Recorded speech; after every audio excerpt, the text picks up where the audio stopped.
It only seems fitting to put the Aestivalis alongside all of my other super robots. Or perhaps it's ironic.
Hello and welcome back to another Plomo review.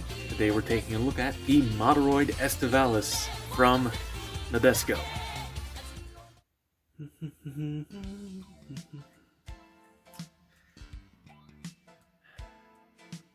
Really wish I knew what my camera's problem was with this kit. The pink that's showing up, at least in the viewfinder, is completely wrong. Let me try something. Nope. Okay, I will put up a color-corrected image now, so that you can tell what the pink is actually supposed to look like. The plastic is like a berry pink, but the camera's picking it up as like the same color as Transformers RC, and that's not even slightly correct. Anyway, getting into articulation, the head is on a barbell joint, which does make keeping that line in the center of the neck straight a little bit irritating, but you look up really well and down really well.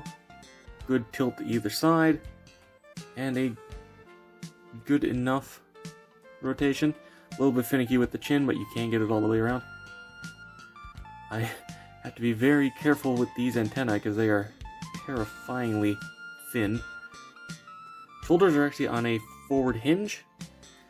Otherwise it's just a peg, but fair enough. Shoulder armor is separate from the inner frame in there, which is good. The outwards hinge is very tight on my copy at least, but it can get 90 degrees out to the side and does have a rotating peg there, as well as a bicep rotation here. There is a double jointed elbow, though, with just sort of this cutout meant to fit around there, and the fact that this lower joint is really tight, you can get just over 90 degrees, which honestly, yeah, you're not really getting much more out of this design. That's more of a design limitation than an engineering one. Hands are on ball joints, though since this whole cap here is attached onto the hand, you don't really get much use out of it aside from a little bit of wiggle. Like, there's no rotation you're getting out of these hands. The claw backpack is on 2 hinges per claw, which does make it slightly irritating to keep them lined up, to be honest, but it works well enough. The chest is on a front to back hinge, which doesn't really get much of a hinge, but it is there, as well as a ball joint, which the side skirt armor, if you want to call it that, is attached to as well, which doesn't get in the way or anything. It's just a weird engineering decision to do it that way. This is on a very slight hinge, there is actually detailing inside there too, which is nice. The hips are weird, because there's a front to back swivel inside the crotch piece, but there's also a thigh swivel here, so it has a crazy amount of range that way and that way. And of course, since there's no hip skirt like at all, the only thing stopping the leg is the massive knee, about 45 degrees out to the side. But I mean that, yeah, you're not getting more than that. You do get a full bend at the knee, which I would hope so, considering the design. And the feet are kind of weird. This little ankle guard can move up and down, and then there's a hinge, and then a backwards ball joint, and then this is on a ball joint on this piece.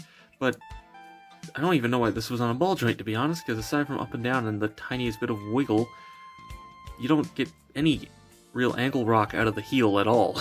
Can move down really far, more than you'd probably ever need. Can move up. Good. Of course, this is on a ball joint, so you get downwards toe bend as well as upwards. And you can fake a really good ankle tilt, as long as you don't care about the tread not matching at all. So, I mean, you can get a wide stance, it's just not the most stable thing in the world. Though I will say, besides the slightly weird ankles, the articulation on this is completely fine. It does the job fine. Now, getting into accessories and gimmicks. Normally I'd be going over stickers, but this doesn't come with any.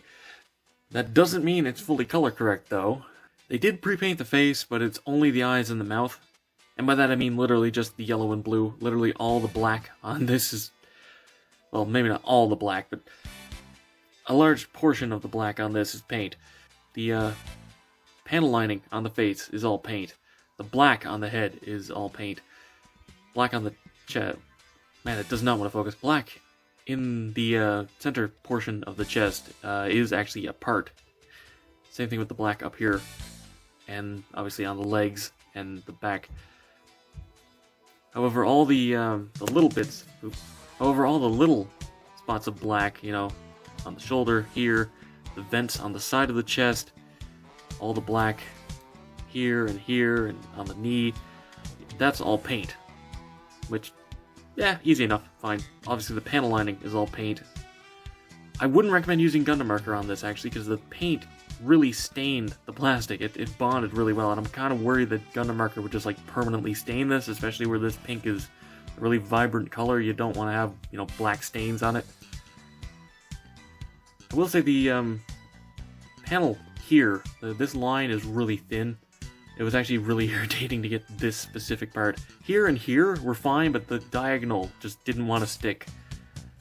Everything else was fine. Like, none of the other panel lining gave me any trouble, but that was just weirdly shallow. Didn't get that at all. Aside from that, there's a little bit of paint on the main core in there, but the center section of the ankle is part of the calf. I don't really understand that.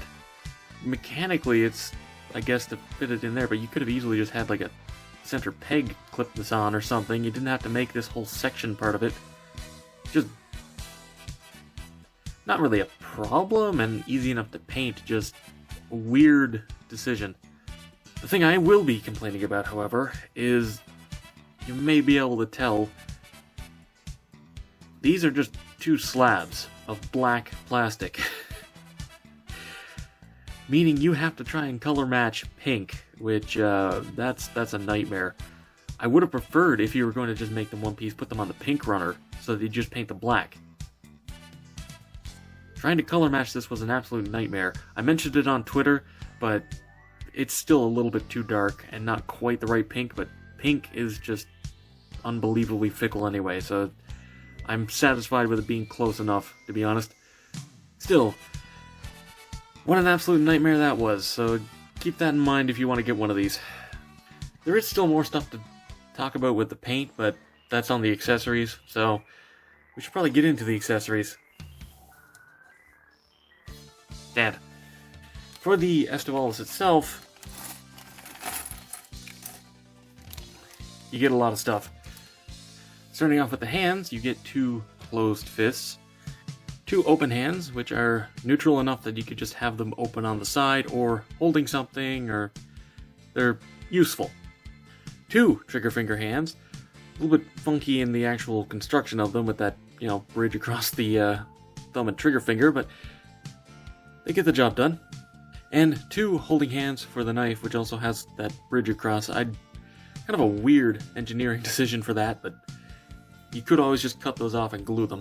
You do also get 2 of these adapter pieces for the Gekigan Punch to have the Knuckle Duster actually in front of the fist. So, as usual, Moderoids have a ridiculous amount of hands. That said, you also do, you know, get actual accessories, like the rifle, which is on the duplicate runner, so you get 2. I don't remember any of the Aestivalis dual wielding, but if you want to, you can. You do have to paint the entire thing aside from that center circle, though, which is a little bit irritating. Thankfully, the scope, or I suppose camera, doesn't actually need any paint. It's just supposed to be black, so... You also do get a another set, because it's on the same runner, of the... I don't remember the official name. It's basically a high-frequency blade. Which, yeah, the handle needs black, and I also did some silver just over the gray plastic. This is literally just Vallejo metal medium over the gray, so it just turned it into like a metallic gray, which is pretty accurate to how it looks in the show, so I honestly kind of prefer that than just doing full silver. And finally, you do get 2 cables for the Gekigan Punch. I was a stupid idiot and glued this one in without thinking about it. The thing is, this cable that it comes with is more than strong enough to hold it up, so this is completely unnecessary. It's a 3mm port to attach it onto like an action base or something. This length of cable, you don't need it. I'm assuming that was intended so that you could just buy a longer cable and have it be a longer punch. Oops. Cemented in there now, but it's fine. I'd only really display it with this anyway for shelf space reasons. Now, why don't we show off a Gekigan Punch? I already have the fists on, so that saves me some trouble. Just pop this off, slot it into this piece, then slot the peg on this into where the armor was attached onto the fist. You want to get that off the peg. Oop. Like I said, not the most stable thing in the world. Gently pull these out so that it spreads like it does in the show. Plug this into where the arm went, and plug this into the arm. I gotta put more faith in this top coat. These are not the most secure thing in the world, but they will friction open, at least. This feels a little bit longer than it should be, but it gets the point across. It looks good, at least. And yeah, like I said, that wire is more than strong enough to hold up the fist. And there is, of course, one final gimmick of the Aestivalis, which is you pull off this more for ease of access than anything, to be honest. And I like just pulling these open a little bit just to free it up. I also think the paint may have stuck a little bit because of the top coat not being fully cured. That's fine, freed it up. Oh, yeah. You see there, got a little bit scuffed. That's fine, though. I don't really plan on displaying it like this. Yeah, this is where the rest of the paint goes. Like a really pale, almost gray purple on these circles. Black on this, panel lining obviously, and the yellow for the, is this supposed to be a camera, I'm assuming? Like a sensor array? And if you pull the head, you're supposed to pull the neck out, but you pull the head off and then flip these back, forward, rather, you get the, they never used this on its own, so I don't know what it's called, but it's the main core that lets you swap the frames. Good news is you can actually just have the frame displayed on its own if you really want to. If I actually line it up. You can't just have the hollow frames on display, which is neat. At least on my copy, this neck does not want to come out, so good luck with that. And I understand why they have you take the chest off before you fit it in.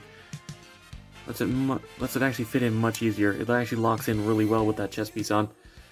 Now, there is one final accessory, And it's like the high-grade Gym Sniper 2 in that it's a little side build. The one like the Gym Sniper 2, this is actually an enemy instead of a little mobile worker. And that is the Jovian bug thing. Did they even actually drop the name for this in the show? I don't think they did, thinking about it. But yeah, little side build. Not very articulated, it's just ball joints right at the connection between the limbs and the torso, and they're angled in such a way that they don't actually give you very much movement even with them, so it's kind of just a strange bit of engineering there. A lot of paint goes into this, though. It's basically only 2 colors, and those 2 colors are yellow and this is paint, by the way, because it was just easier to do it that way. But yeah, basically 3 pieces of yellow, and then the entire bottom half is light gray, which is not accurate, obviously, because, yeah, this is supposed to be like a gray-purple-ish. It's maybe a little bit more saturated than it should be, but it's close enough. Dark gray for the, it's more of an off-black, even, for the limbs. Feet are supposed to be the color that the plastic was in the first place. I don't even know. This is also a unique runner, too, so I don't really know why they even cast it in the light gray. Some budget reason, I guess. Little black dots here and there along this. The cannons on the side need to be painted. Black stripe that goes all the way around needs to be painted. Little gray dot on the top of the head needs to be painted, and then the eyes need black and then red. Thankfully, you can actually see the red. I used a toothpick just to dot little bits of red paint on the raised areas of the cameras, and that seems to have worked out pretty well. So, though you do also get the parts to have it flying, and thanks to the magic of my friend buying one, I have the flight mode to show you. Literally doesn't do anything. Thankfully, 3mm peg on the bottom here so that it can actually be up on an action base or something. I will warn you, these are razor sharp, like hobby knife tip sharp. I do not understand why they made these like a safety hazard. Nothing to talk about with this. There's no articulation or anything. It just looks nice. I mean, technically it's articulated since the legs are the same ball joint system, but like, they're not supposed to move in this mode, so. And as for a quick size comparison, the Aestivalis is kind of small, actually. It's 1/72 scale, which puts it in the same scale as those Kokai Senki kits, which is weird. But the Kokai Senki kits are, like, way taller than this.